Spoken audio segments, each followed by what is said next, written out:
Bonjour, bonsoir, peuple de Dieu. Tout dépend de l'ère à laquelle chacun de vous va me suivre. Je réponds au nom de votre frère bien-aimé, homme de Dieu, serviteur inutile, Dani Piglodif Zulumba. Je viens avec un petit message que je considère moi-même comme étant un petit conseil que je donne à tout chrétien qui va me suivre partout, ici à Lubumbashi, ici au Congo, en Afrique ou dans le monde entier.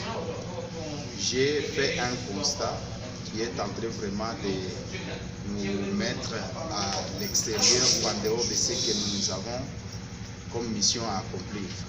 J'ai découvert 3 ennemis du ministère. Et ces 3 ennemis du ministère, c'est selon moi, ça peut être beaucoup, ça dépend de chacun.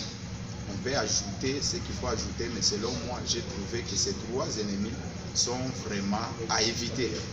J'ai compris que la vie des femmes pour un ministre de Dieu ou tout enfant de Dieu étant tous un royaume de sacrificateurs par l'œuvre de la croix que Jésus-Christ a eu à faire, nous devons éviter la vie des femmes. La plupart des enfants de Dieu ou des hommes de Dieu ont commencé à normaliser ce qui n'est pas normal. Ils pensent qu'être adultère, étant serviteur de Dieu, c'est normal. Ils pensent que divorcer, c'est normal. Ils pensent que aller en dehors de son mariage, c'est normal. Or que, si vous voyez bien dans la Bible, Samson, un homme puissant, un héros, un vaillant sur qui tout Israël comptait, envoyé pour libérer tout un peuple.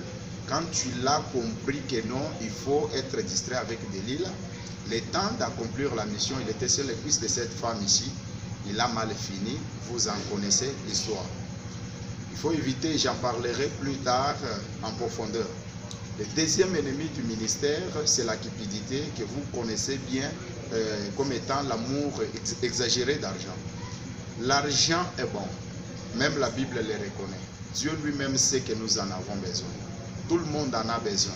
Pour bien faire l'œuvre de Dieu, nous avons besoin de l'argent. Pour évangéliser, il nous faut de l'argent.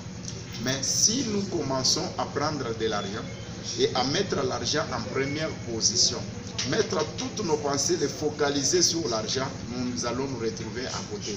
Nous allons aimer l'argent à la place des âmes que l'Éternel nous a confiées pour sauver. Nous risquons d'aimer Mammon plus que l'Éternel, Dieu pour qui nous sommes serviteurs. Mettons l'accent sur l'œuvre de Dieu, l'argent viendra. Nous en aurons parce que Dieu sait que nous en avons besoin. On aura des millions, on aura des milliards, à condition qu'on soit fidèle à la mission qui nous est confiée. J'en parlerai plus tard en profondeur. 3e ennemi du ministère, c'est la célébrité. Célébrité ou la popularité, ce qu'on appelle le succès, la gloire, tout ça. Quand on est au bas de l'échelle, on se comporte autrement. Quand l'Éternel nous enlève à un niveau donné, on cesse notre bonne manière, on cesse d'être simple comme on a toujours été, on cesse d'être obéissant et fidèle à Dieu, on se croit arrivé. Or que personne n'arrive si Dieu ne le fait arriver. Dans la célébrité ou la popularité, là nous avons droit aux acclamations même quand on est dans le rêve. Nous dormons dans les acclamations. Nous rêvons les acclamations. Nous nous réveillons dans des acclamations. On fait ce qui n'est pas bon, on nous acclame.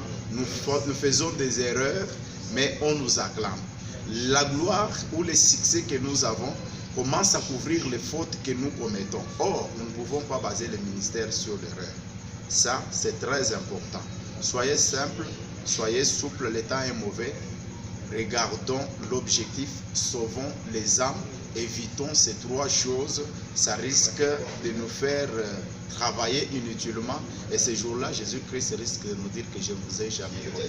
J'ai dit et je vous remercie. Et prochainement, vous aurez un autre numéro. Que Dieu vous bénisse.